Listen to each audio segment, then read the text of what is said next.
Hello, dear friends, and welcome to our weekly program that we are live broadcasting every Sunday. And we are focusing in our study on the Spirit's teachings in the Gospel according to Spiritism by Allan Kardec.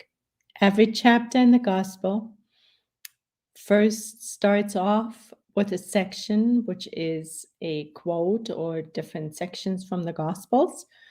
And then Allan Kardec helps us understand them. He offers his interpretation. And in every chapter then come the Spirit's teachings.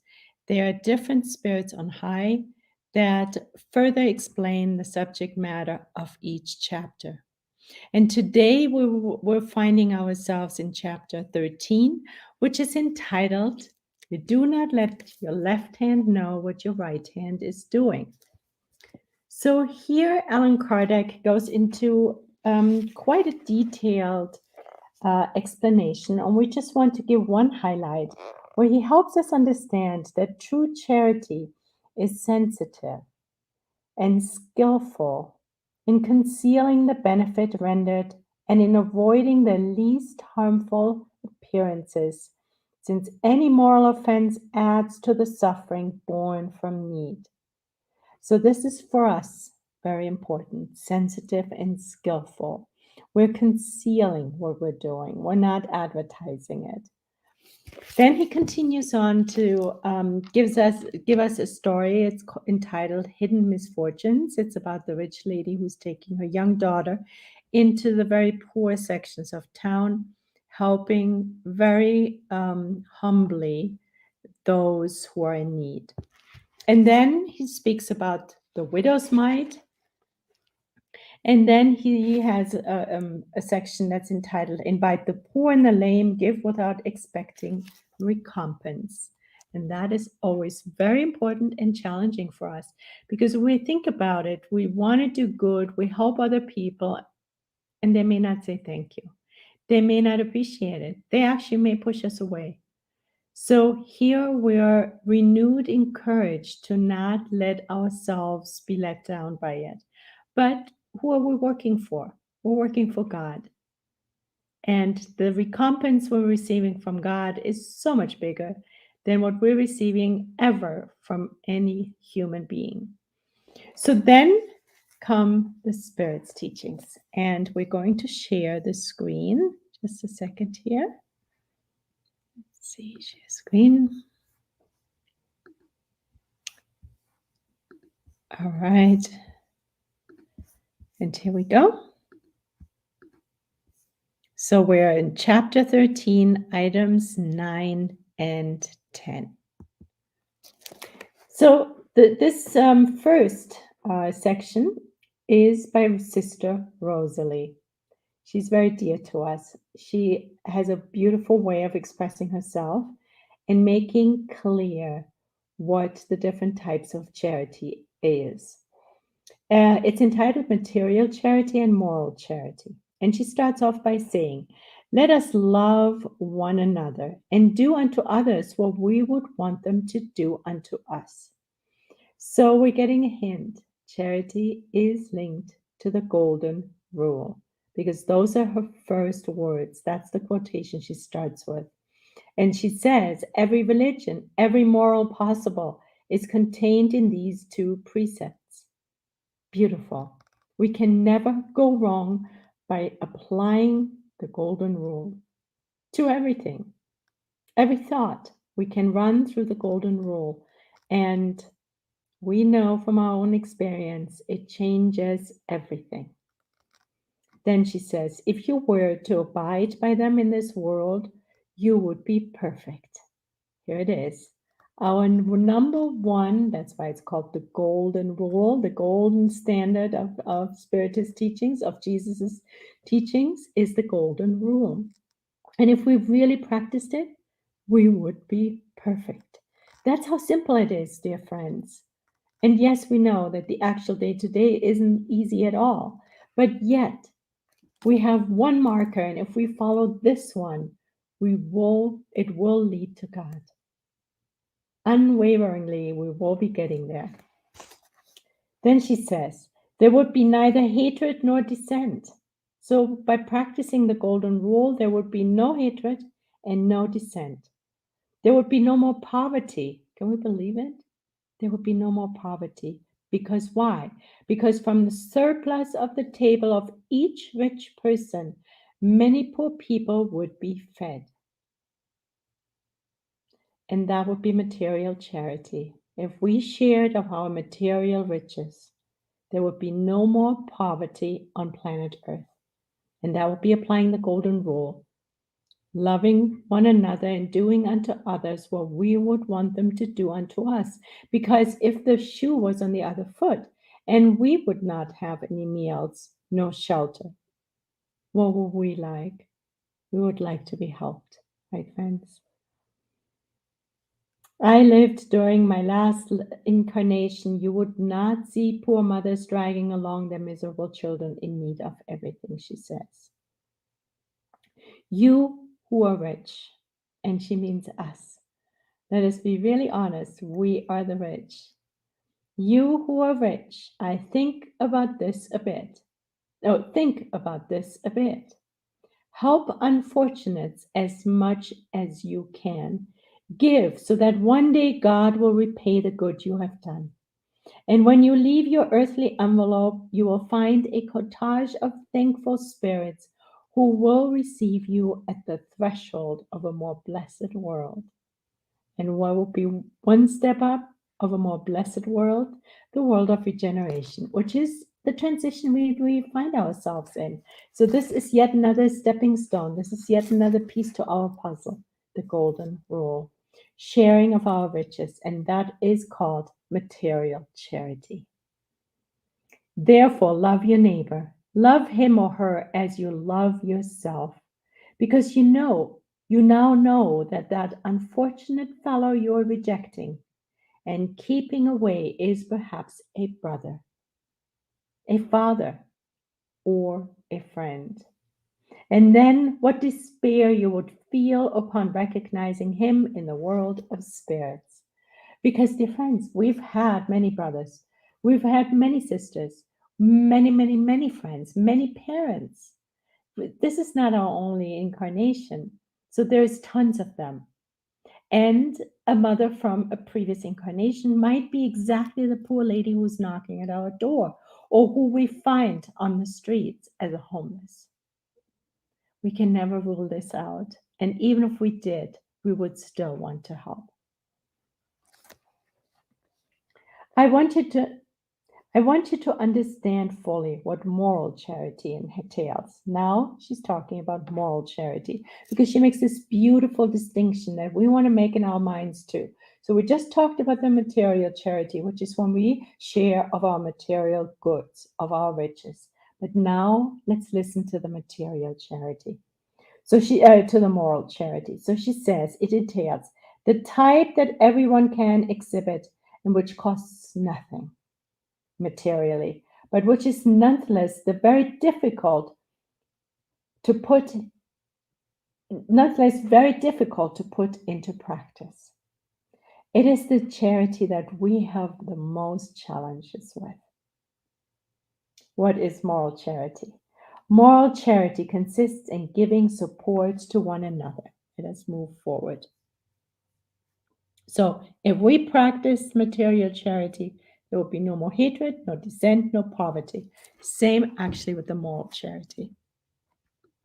And the next one is the material charity. Help unfortunates as much as you can. Give so one day God will repay you. God will repay you, not the other people.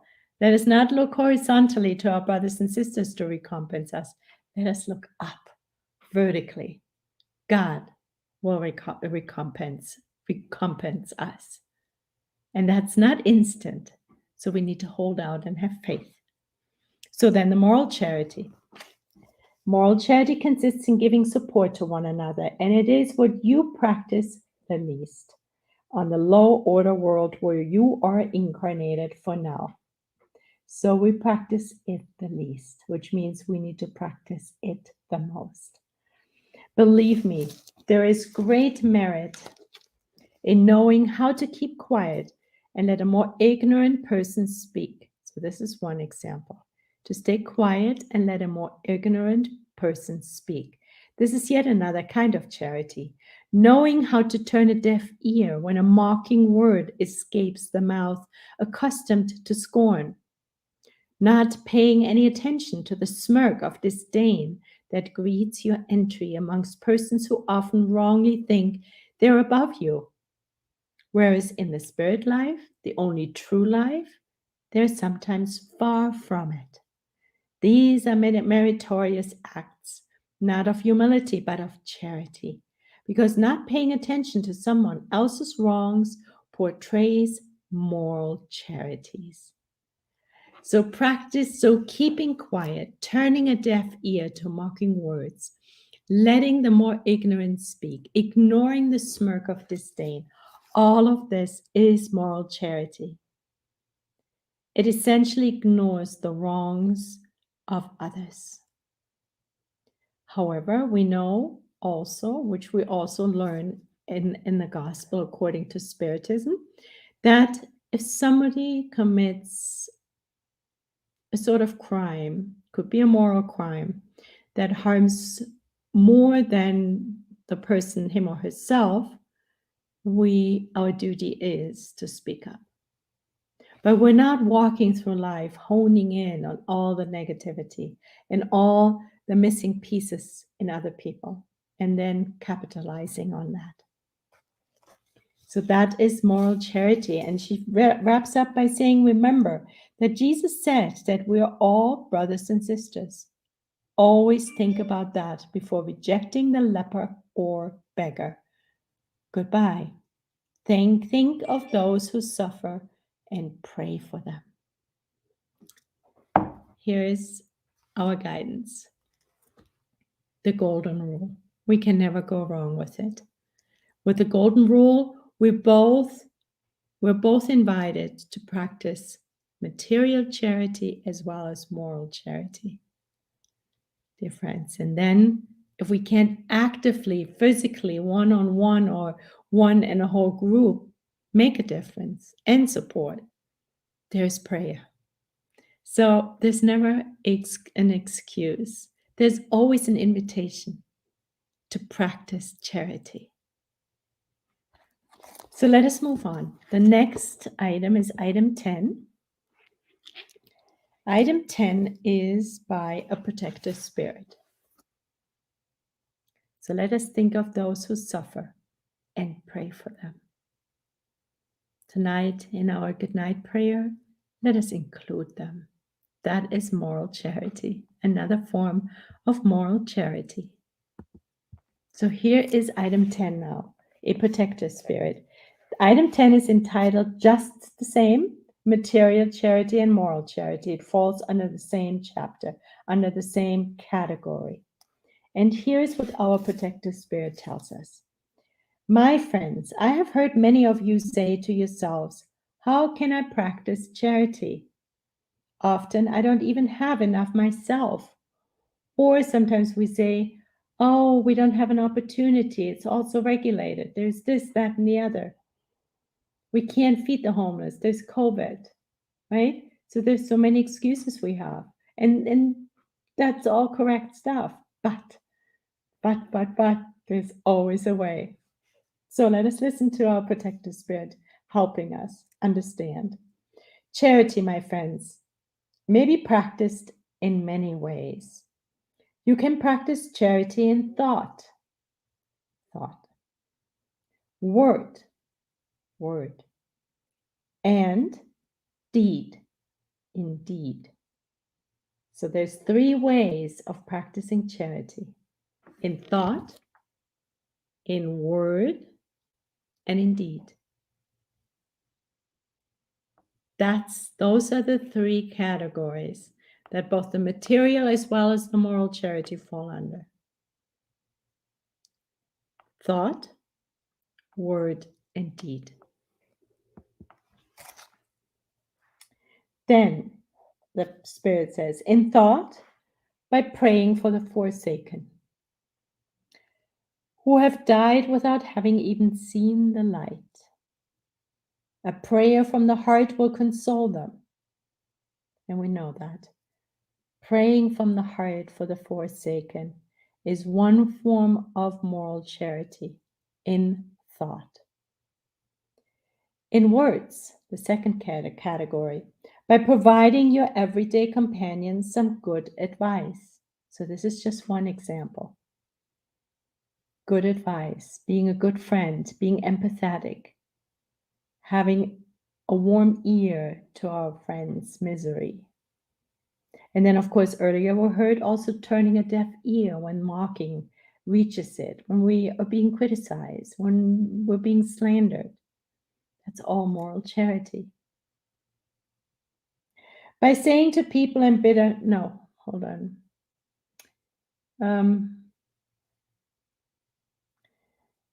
Okay, so he doesn't go, the spirit doesn't go. To youths who are already corrupted by the company they keep and who wander along life's pathways, are ready to yield to evil temptations, say, God is watching you, my dear children. This is just one example. Or when we meet somebody who is suffering, then we say, I was once as you are. I suffered and was unfortunate. And to the elderly, we can say, it's useless. I'm at the end of my journey. I will die as I have lived. That's what they say. And we would say, God holds out the same justice for all of us. Remember, the workers of the last hour. Sweet, isn't it? It's so consoling. So, in other words, the protector spirit is giving us some examples of how we can respond, modeling to us that if an elder is upset about the end of the life, we can remind them that we're all going to go through the same and that there is the workers of the last hours. So the last hour is just as important as the first or all the middle hours. And then when we encounter youths who are already maybe a little bit on the wrong path or very much on the wrong path, then we can remind them that God is watching over them and not forsaking anyone. Everyone is a child of God. And you can read, there's a few more examples he gives us about how we can practice charity in words, how we can be consoling. Then the Spirit says, many among you say nonsense to this. There are so many of us on the earth, God cannot possibly see all of us. Listen well, my friends. When you are on the top of the mountain, don't you see the billions of grains of sand covering those mountains? Well then, God sees you in the same way. He allows you your free will just as you let those grains of sand move about at the whim of the wind that scatters them, except that God, in His infinite mercy, has placed at the bottom of your heart a watchful sentinel called what? What is residing at the bottom of our hearts like a compass? Like a compass to God. It's our conscience. Yes, you were right. You guessed right. God has placed conscience at the bottom of our hearts. So while we're invited to understand that God is watching all of us, just as we would if we were on top of a mountain and looking at all the sand kernels and rocks that are down all below us, and then maybe tossed around by the wind, just as much as we can act, as much as we act with free will. Now we understand how God sees all and everyone, because the vantage point is so much different. And I'm pointing up; it doesn't necessarily mean it's up, but that's how we understand space. When we're higher up, we can see better, right? So then the Spirit says, He allows you your free will, just as you let those grains of sand move about at the whim of the wind that scatters them, right? There's one exception, because God, in His infinite mercy, gave us conscience. Now, those sand kernels that are being tossed around, appearingly, seemingly like we use our free will, they don't have any conscience at the bottom of their heart yet. They're working on that, but we do. And that's different. That's how we differ, among other things. But this is truly, deeply how we differ. Listen to it. It will offer you only good counsel. That's how we remain charitable. Because then we're going to use all the other tools that we've received from Sister Rosalie and others, from Alan Kardec, of course, from Jesus, all the Beatitudes of how to stay in a charitable sentiment. Golden rule is one, making sure that we pray, so we practice the moral charity through thought.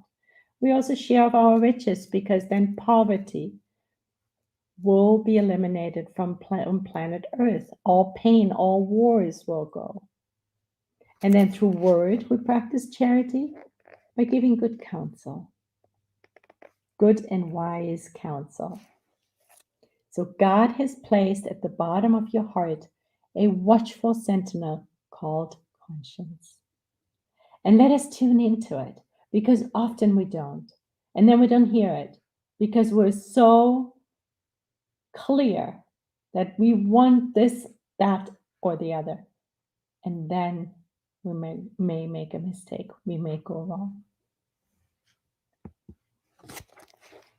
So then the protective spirit wraps up this chapter by saying, my friends, a general furnishes a new banner for each new regiment.